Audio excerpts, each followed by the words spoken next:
하나님 말씀 보겠습니다. 사도행전 8장 1절에서 8절 말씀 보겠습니다.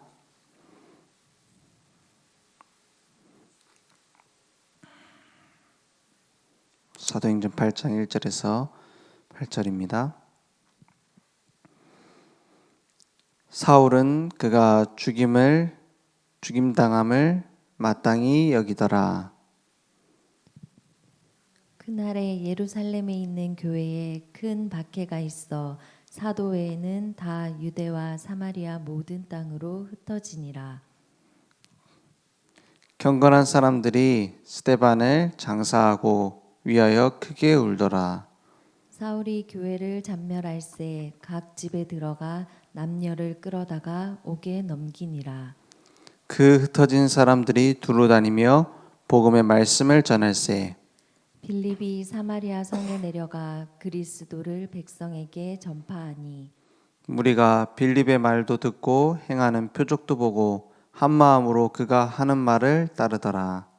많은 사람에게 붙었던 더러운 귀신들이 크게 소리를 지르며 나가고 또 많은 중풍병자와 못 걷는 사람이 나으니 8절 함께 읽겠습니다. 그 성에 큰 기쁨이 있더라. 아멘. 오늘 말씀 속에서 이번 주 주신 말씀 속에서 우리는 확인해야 됩니다.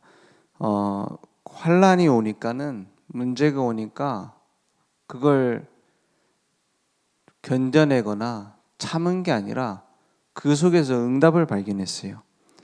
그래서 유대와 사마리아 모든 땅으로 흩어지는데 문제 갈등을 피해서 간 것처럼 보이는데 그곳에서도 복음을 증거하는 응답이 회복되었습니다. 4절에 보니까 그 흩어진 사람들이 두루 다니며 복음의 말씀을 전할세. 우리에게 제일 중요한 것이 복음이라면 응답이 아니라 응답의 자리에 있게 됩니다. 복음의 말씀을 전하는 것이 어떻게 응답으로 왔느냐? 빌립이 사마리아 성에 내려가 그리스도를 백성에게 전파하니 그랬어요. 절대로 가지 않는 땅, 사마리아 땅에 복음이 증거됐습니다. 우리가 기도하다 보면은 뭘 발견하게 되느냐? 우리에게 있는 문제가 문제 아님을 발견하게 돼요. 갈등이 갈등 아니라는 걸 발견합니다. 그래서 내 마음대로 술술 풀리는 걸 보고 만사 형통이라고 사람들 얘기하잖아요. 내가 계획한 대로 탁탁탁 맞아떨어져 가지고 대박 나는 거. 그게 이제 뭐 불신자들이 말하는 복이잖아요. 근데 우리가 말하는 복은 그게 아닙니다. 우리가 말하는 복은 뭐냐? 하나님이 우리 인생을 운행하시는 거예요. 하나님이 우리 인생을 경영하시는 거예요. 그 막혀 있는 길처럼 보이는데 거기에 하나님이 길을 만드시는 거예요. 그게 우리가 말하는 만사 형통입니다. 그래서 요셉이 노예로 가는 것이 만사 형통이에요. 억울하게 이제 노예로 잡혀갔지 않습니까? 그게 만사 형통이에요. 왜냐? 그 속에 하나님이 함께 하시기 때문에. 그리고 거기서도 가정 총무가 되는 것도 만사 형통입니다. 왜냐? 그곳에도 하나님이 함께 하시기 때문에. 감옥에 억울하게 가지 않습니까? 누명을 쓰고. 그게 만사 형통이에요. 왜냐? 그곳에도 하나님이 계획을 갖고 인도하고 계시니까요. 나중에 총리가 되죠? 그것도 만사 형통입니다. 왜냐? 그 총리가 되는 속에도 하나님의 계획이기 때문에. 어떤 계획이죠? 복음 증거할 계획. 하나님이 인도하시는 계획. 그게 있기 때문입니다. 우리가 봤을 때 잘 되면 만사 형통, 망하면 품위박산 아닙니다. 모든 것 속에 하나님이 이루시는 계획이 있어요. 오늘 그걸 붙잡고 기도 속에 있다라는 말은 내 관점이 아니라 하나님의 관점으로 볼 수 있다 이 말이에요. 내가 이걸 해달라, 내가 이렇게 해달라, 내가 저렇게 만들어달라. 그 사복음서에 보면은 다 그 내용이에요. 나 이거 병 좀 고쳐주세요. 내 아픈 것 좀 만져주세요. 따라다니면서 계속 그 복을 빕니다. 그럴 때마다 예수님 뭐라 합니까? 진짜 복은 그거 아니다. 진짜 복은 의에 줄인 게 복이다. 진짜 복은 내가 말하는 복은 세상이 말하는 복이 아닌 차라리 슬퍼하는 게 복이다. 이렇게 자꾸 얘기하시잖아요. 왜 그렇습니까? 진짜 복은 거기 있는 게 아니잖아요. 제자들이 예수님을 찾아와서 우리도 세례 요한처럼 기도문 좀 써달라 이래요. 우리도 좀 기도할 수 있도록, 응답받을 수 있도록. 왜 우리 그런 거 있지 않습니까? 어디서 막 응답 많이 받았다, 막 기도회 갔더니 막 응답 받았다. 나도 한번 가보고 싶고 이런 거 있잖아요.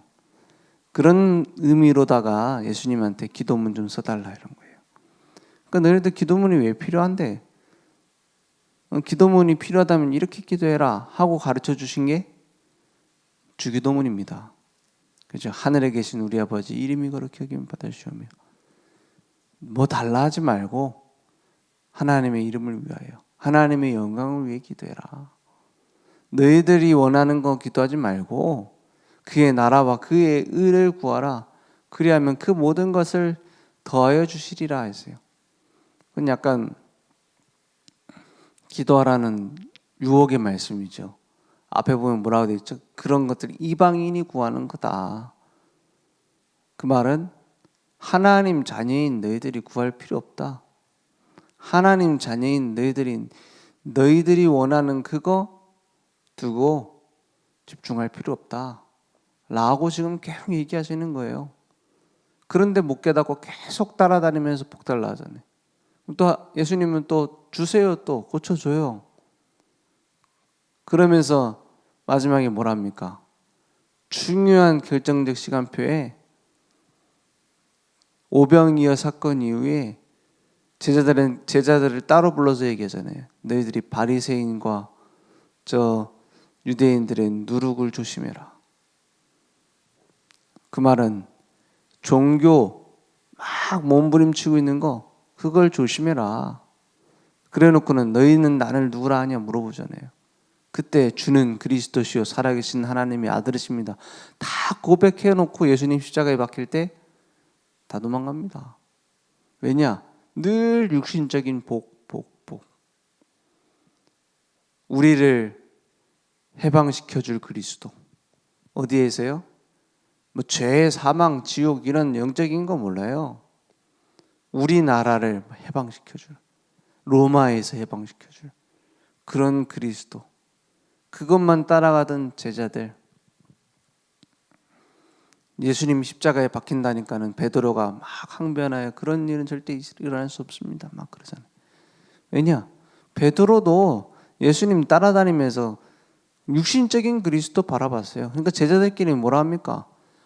그의 나라가 오면은 왕권이 회복되면은 예수님이 뭐 이스라엘 왕 되는 것처럼 그러면 나는 우편에 저는 좌편에 자리 싸움 하잖아요. 아직 나오지도 않은 자리 갖고 싸우잖아요. 그것 때문에 막 제자들끼리도 시기하고 내가 오른편이죠 막 이러면서. 그게 사복음서에 나온 제자들 수준입니다. 그런데 어떻게 됐습니까? 갈보리산 십자가에서 다 끝내시고 감람산 미션을 받고 마가다락방에 기도 속에 들어가니까 오직 성령이 너에게 임하시면 너희가 권능 받고 예루살렘, 그죠? 마가다락방에서부터 온 유대, 사도행전 6장에 제자들이 세워지니까 온 유대라고 되어 있습니다. 온 유대의 말씀이 흥왕하여 제사장의 무리들도 돌아오더라. 사마리아, 오늘 말씀 나온 것처럼 빌립 집사를 통해서 흩어진 제자들을 통해서 땅 끝까지, 오늘 사도행전 8장 뒤에 나오는 에티오피아 내시, 그리고 끝이라고 했으니까 로마 복음화까지 계속 사도행전 전체가 땅 끝을 말합니다. 그 성취되는 과정이 사도행전 1장부터 28장이에요. 그리고 지금도 되어지고 있습니다. 그래서 뭐 지금 뭐 찬양 가사도 있잖아요. 뭐 사도행전 29장이다 해갖고, 왜냐 사도행전 28장까지 있거든요. 지금이 29장 기록이다 이런 얘기도 있잖아요. 맞습니다. 지금도 성취되는 중 땅 끝까지 이르러 내 증인이 되리라. 그러니까 영적인 올바른 믿음의 망대가 세워진 전도자 한 사람을 통해서 하나님은 하실 수 있습니다. 많은 사람이 필요할 수도 있지만, 많은 사람이 있으면 좋지만 한 사람이라도 충분해요. 어떤 사람이에요? 언약 가진 사람, 복음의 비밀을 아는 사람. 왜 비밀이냐? 사람들 다 눈에 보이는 것만 쫓아가요. 근데 복음은 딱 갑자기 복음, 예수는 그리스도 한다고 나한테 100억 떨어지는 거 아니잖아요. 그죠? 눈이 안 보이는 가치는 훨씬 큰데요. 그죠?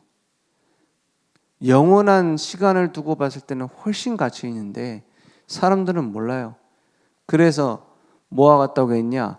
천국은 보화밭과 같다 했어요. 무슨 보화밭이냐? 예전에 전쟁 나면 피난 가잖아요. 근데 뭐 은행도 없고 그러니까는 보화를 어디다 숨겨놔요? 자기 밭에다 숨겨놔요. 이스라엘 전쟁이 많은 나라다 보니까 그런 법이 있어요. 그렇게 피난을 가고 나서 묻어둔 주인이 죽으면 나중에 그 밭을 법적으로 소유한 사람이 그냥 그 보화를 가지게 되는 법이 있습니다. 근데 전쟁 끝나고 난 뒤에 와보니까 뭐 원래 주인 죽고 다른 사람이 그 자리를 차지했어요. 그러니까 그 보화밭에 주인은 있는데 이제 삭설 주고 일을 시킨 겁니다. 근데 그 종이, 정확하면 종이라기보다는 소장농이죠. 소장농이 일을 하다 보니까 밑에 보화가 있는 거예요. 그러면 그냥 가져가면 도둑질이잖아요. 그래서 어떻게 하죠? 싹 묻어놓고 그때부터 그 밭을 사기 위해서 돈을 모으는 겁니다. 그래서 열심히 일하다가 딱 주인한테, 그 땅 주인한테 가서 얘기하는 거예요. 내가 이 밭에서 일을 하는데 이 밭이 땅이 너무 좋다. 내가 2배로 주고 살 테니까는 이 밭을 팔아라. 주인은 뭐라 생각하죠? 이걸 뭐 밭을 2배까지 주고 사지 왜 그러지? 생각하겠죠. 그래서 물어보는 겁니다. 아니 그래도 나는 이 밭에서 나는 수익이 있기 때문에 갑자기 팔 수 없다. 아유, 내가 이번에 독립하려고 돈을 많이 모아놨으니까는 3배 주고 사겠다. 그러면 이 바보네 생각하겠죠. 시가에 3배를 주고 사겠다니까. 그래서 파는 겁니다. 그 보배는 30배, 60배, 100배라. 그러면 뭐 집 팔고 다 팔고라도 사겠죠. 그게 보화밭이에요. 우리에게 있는 복음의 가치가 그렇다 이 말이에요. 지금 눈에 안 보이지만 영원한 가치, 생명 살리는 복음의 능력, 그것이 내게 주어진 겁니다. 그걸 발견하는 게 기도고 누리는 게 기도입니다. 그래서 기도의 사람이었던 빌립 집사를 통해서 성령이 인도해 가셨다라는 걸 봤다라는 건 기도의 사람 아닙니까? 그 하나님의 계획을 봤어요. 237개 나라 살리를 이방인의 뜰, 그리고 앞으로 미래 재앙 올 수밖에 없는 걸 알고 미래 후대의 뜰, 실제로 치유하는 치유의 뜰, 그걸 가지고 기도 속에 들어간 겁니다. 그러니까 그 성에 기쁨이 가득했더라 했어요. 우리 현장, 우리 가정, 우리 모든 만남 속에도 이런 하나님이 어마어마한 가치를 숨겨두셨구나, 그걸 발견하는 기도가 회복되길 원합니다. 기도하겠습니다. 하나님 감사합니다. 우리의 모든 것을 아시는 주님, 날마다 우리 인생의 최고의 가치, 복음의 가치를 발견하고 복음의 능력을 체험하는 증인들 될 수 있도록 역사해 주옵소서. 지금은 우리 주 예수 그리스도의 은혜와 하나님의 무한하신 사랑하심과 성령님의 내주인도 역사 충만하시는 애가 날마다 오직 성령이 너에게 임하시면 권능 받고 땅끝까지 증인되리라 하신 그 언약 이룰 우리 모든 전도자들 머리 위에 온라인으로 모바일로 함께 예배드리며 오늘도 사마리아 성에 기쁨이 가득하였더라 했던 그 축복을 누릴 우리 늘 좋은 교회 현장 후대 위에 지금부터 영원토록 항상 함께 있을지어다. 아멘.